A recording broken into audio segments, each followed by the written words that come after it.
I remember when I first met Ethan at the marketing firm in Seattle where we both worked. I was just 25, fresh into the industry, eager to prove myself, and he was a senior sales executive, already making waves. Our paths crossed often, and it wasn't long before what started as casual office chatter turned into something much more. We began dating about a year into knowing each other, and everything felt right. The chemistry was undeniable, and our shared interests only brought us closer. Ethan proposed to me during a special date at an art museum we both loved. It was a place that had always been a sanctuary for us, a place where we could escape the pressures of daily life and just be ourselves. The proposal was romantic, with Ethan getting down on one knee in front of a painting we both admired. I was over the moon. The thought of our future together filled me with joy and anticipation. But that joy began to dim as soon as Ethan's mother entered the picture. I had heard about her before, Ethan's stories of her strong opinions and high expectations, but I never imagined how challenging our relationship would become once she was involved. The first time I met her was at a dinner to celebrate our engagement. I remember her critical eyes scanning me, as if searching for flaws. She wasted no time in expressing her disapproval, making me feel like I had to constantly prove my worth. Despite the uneasy start, I was determined to move forward with our wedding plans. However, things quickly became more complicated. Ethan and his mother had some expectations about how my life should change after the wedding, namely, that I should quit my job. Initially, the idea of stepping back from my career seemed like a feasible compromise, especially since I had always dreamed of being a supportive partner. But as the days went by, my doubts grew. I loved my job. It was where I felt most confident and fulfilled. The thought of giving that up, especially with the increasing tension from Ethan's mother, felt like losing a part of myself. The situation worsened when Ethan's mother took over our wedding plans. What was meant to be a modest celebration quickly turned into a grand affair, driven by her extravagant ideas. The budget spiraled out of control as she insisted on lavish decorations, an elaborate menu, and a venue far beyond what Ethan and I had initially agreed upon. We had planned for a simple, elegant event, but her demands turned it into a spectacle. Ethan's family had initially promised to contribute to the wedding expenses. However, just as the planning was reaching its peak, they pulled out, leaving us with the entire financial burden. I tried to keep costs down by making practical decisions, but every choice was met with criticism from Ethan's mother. Her constant interference left me feeling isolated and powerless. It seemed like no matter what I did, I was never going to meet her expectations. The final blow came after our wedding. Ethan, without even discussing it with me, canceled the lease on the apartment we had planned to move into. Instead, he arranged for us to live with his parents. I was stunned. The apartment had been a symbol of our independence, a place where we could start our new life together.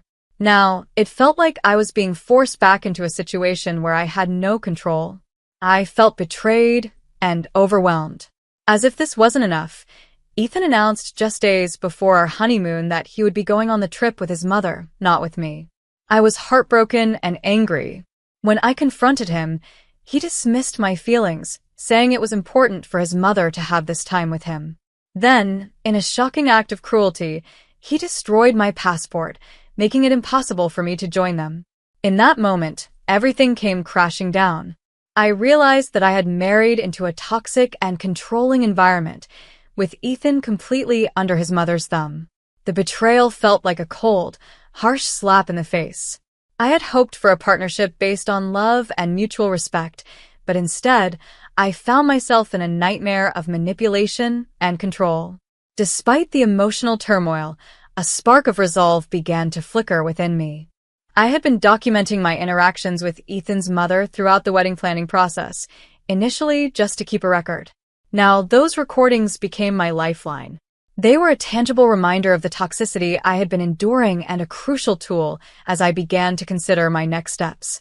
The pain was still fresh, and the path ahead seemed daunting, but I knew I needed to make a change. I had to stand up for myself and reclaim my life, no matter how difficult that journey might be. Little did I know, this was just the beginning of a battle that would test my strength in ways I had never imagined. In the days that followed the wedding, The reality of living with Ethan's parents began to sink in. It was a constant reminder of how far my life had deviated from what I had hoped for. Their home, once a place I thought of as a temporary inconvenience, quickly became a prison. Every day, Ethan's mother's controlling nature seemed to tighten its grip on my life. Ethan's mother, Karen, was relentless. She continued to belittle my attempts to adjust to this new living arrangement, constantly finding fault with how I did things. From the way I cooked to the way I cleaned, nothing was ever good enough for her.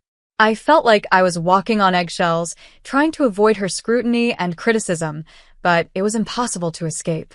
Each day I spent in their house was a reminder of how isolated and powerless I felt. To make matters worse, Ethan seemed completely indifferent to my distress. He was absorbed in his work, often spending long hours at the office or engaged in social activities with his mother. It was as if he had completely disconnected from me and our marriage.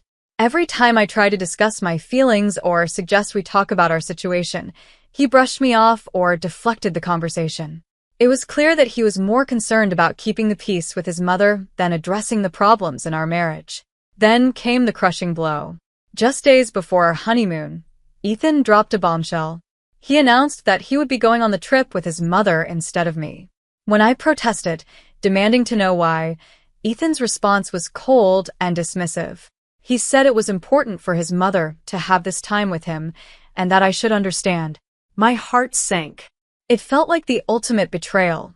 Our honeymoon was supposed to be our time to celebrate our new life together, not a getaway for Ethan and his mother.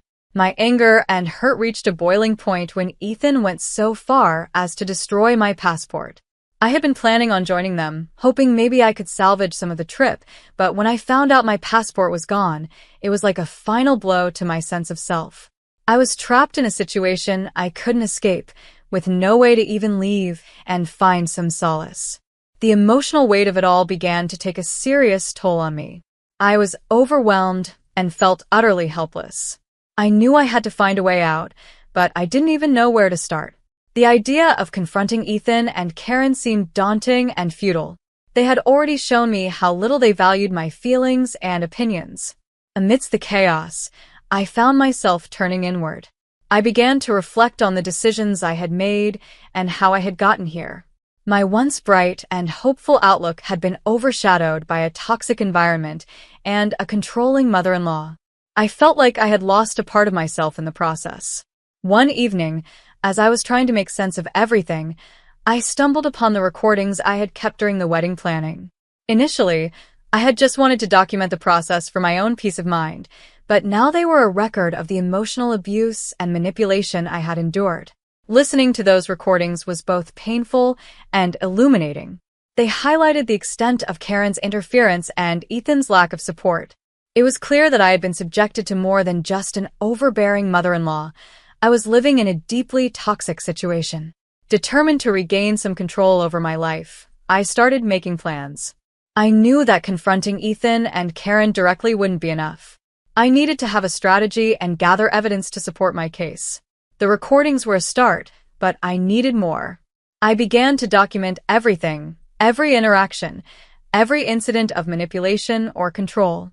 It was also during this time that I realized the importance of seeking support. I reached out to my family, though I had been hesitant before.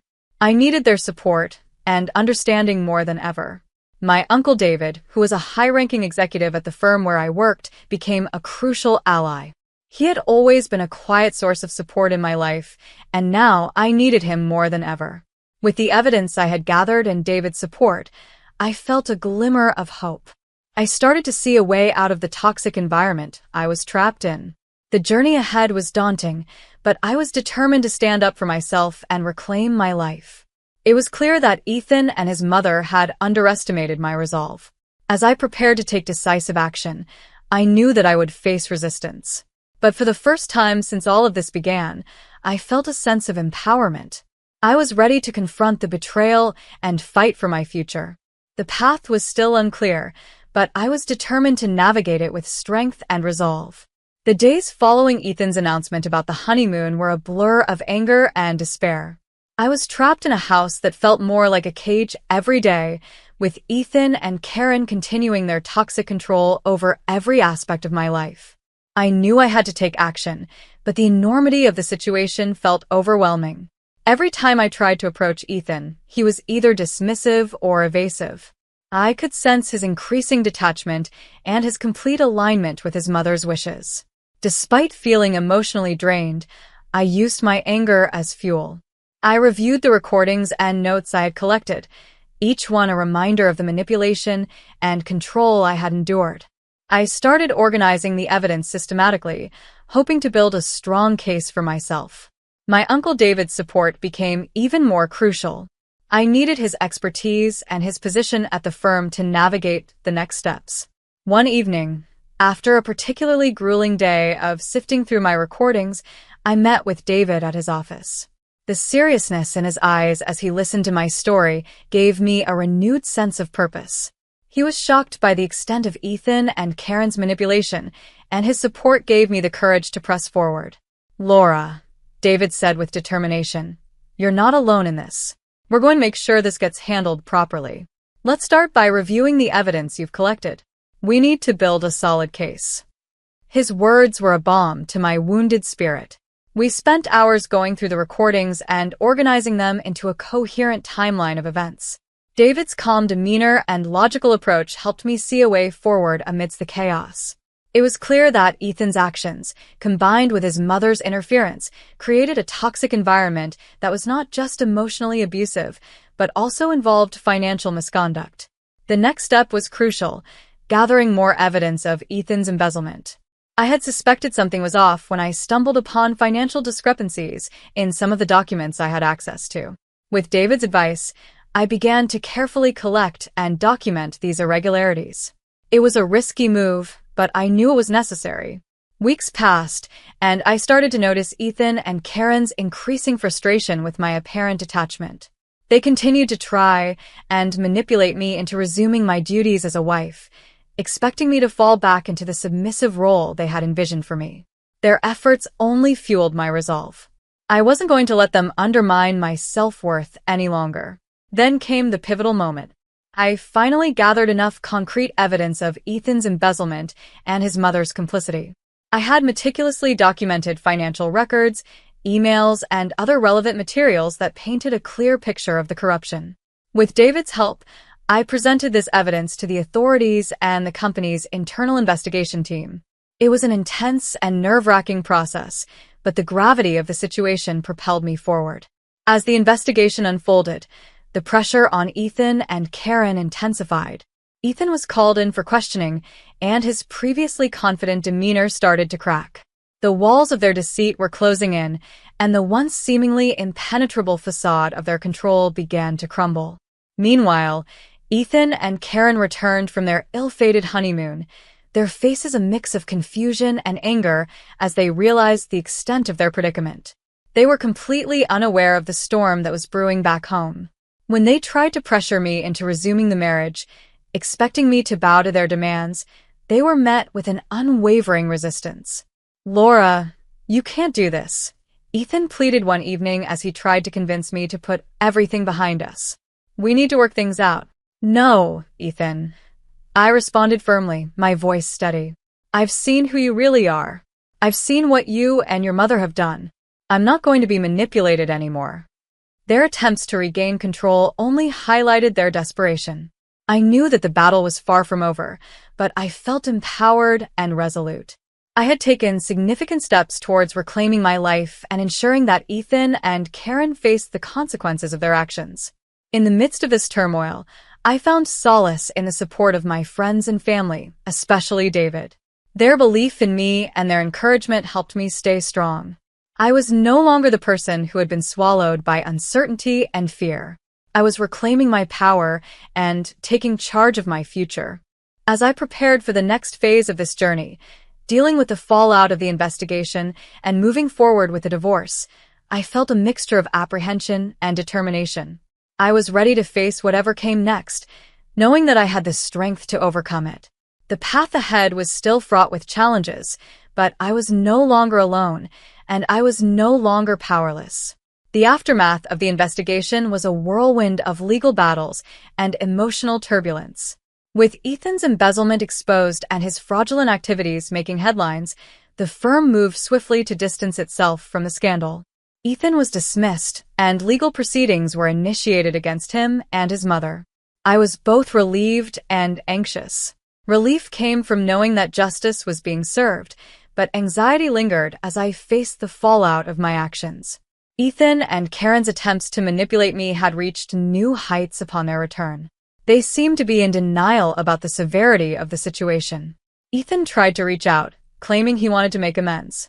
His remorse seemed shallow and self-serving, aimed more at reducing his legal consequences than genuinely acknowledging the pain he had caused.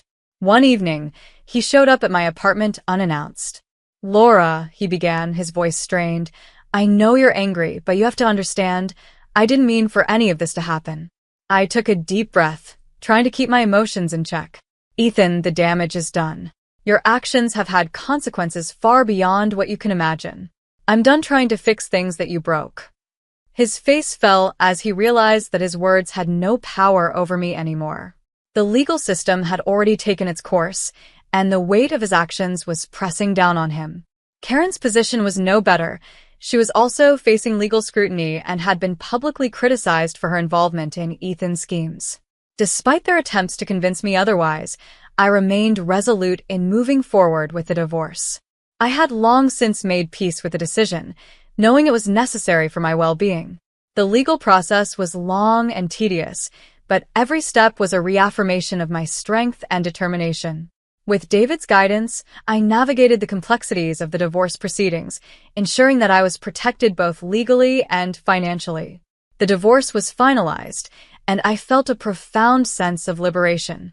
The weight of the toxic relationship was lifted off my shoulders, and I could finally breathe freely. The months of emotional turmoil and legal battles had been draining, but they had also been transformative. I had faced my fears and emerged stronger. In the wake of these events, I began to rebuild my life. My work as a marketing manager, which had always been a source of stability, became even more fulfilling. I poured my energy into my career and personal development, rediscovering passions and interests that had been overshadowed by the chaos of my past. My friends and family, especially David, remained steadfast in their support, and their presence was a constant reminder that I was not alone. The journey of healing was ongoing, but I was determined to embrace it fully. I sought therapy to process the emotional trauma and to ensure that I was not carrying any residual pain into my new life. It was a vital step towards reclaiming my self-worth and building a future on my own terms. As I looked back on the tumultuous period, I realized that it had taught me invaluable lessons about empowerment and resilience. I had faced betrayal and manipulation, but had found the strength to stand up for myself and demand justice. I had discovered that true empowerment comes from within, and that, even in the darkest moments, there's a way to reclaim one's life and dignity.